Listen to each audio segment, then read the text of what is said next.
على سلامتكم إن شاء الله تكونوا بخير. هيا نصلي على النبي عليه أفضل الصلاة والسلام. اليوم باش نعملوا كيك بالكاكاو والشوكولاتة مع صوص الشوكولا،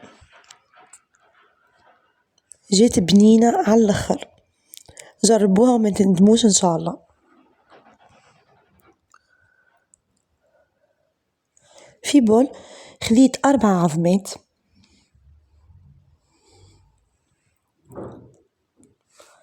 باش نكيل لكم اليوم بالكيس هذاك نص كيس سكر، الكيس متاع 200 مليلتر، مع باكي سكر فانيليا،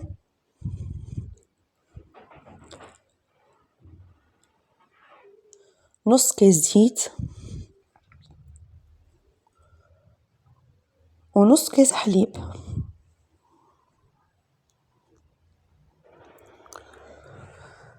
ونركضوهم بالكدا بالفوي، وبيان إذا كان تحب تستعمل الباتور.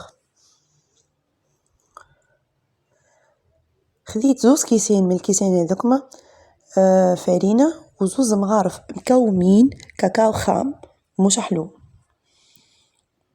معهم 2 مصوات خميرة فانيليا، ورشة كربونات الصوديوم، ولا كان ما عندكمش اعملوا مغرفة خل، مغرفة كبيرة خل. خلطنيهم بالباهي، هنا ما يلزمش يكون عاقد برشا، هاوك يسيل. في صحن عندي شوية فاكهة، شوية تمر، شوية زبيب، نقعته شوية في الماء السخون، صفيته، رشيت عليهم شوية فارينة، باش نحركهم بالكدا باش من بعد نضيفهم على الخليط. علاش حطينا الفارينة؟ باش ما يقعدوش في القاع.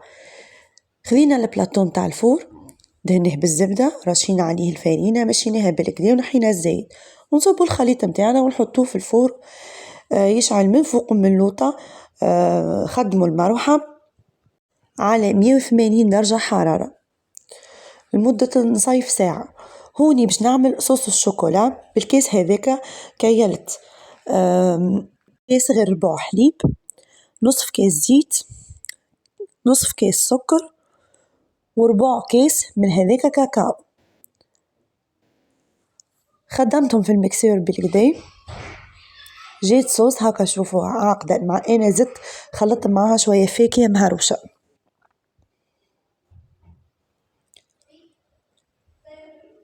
صوص هذه طيارة، تصلح الجاتوات، جاناش، ليلي كيك.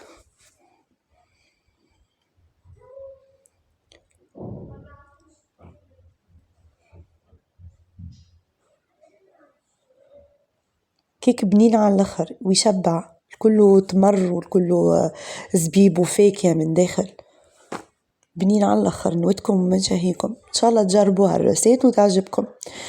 تابعوني على قناة رورو كويزين. في الأمان.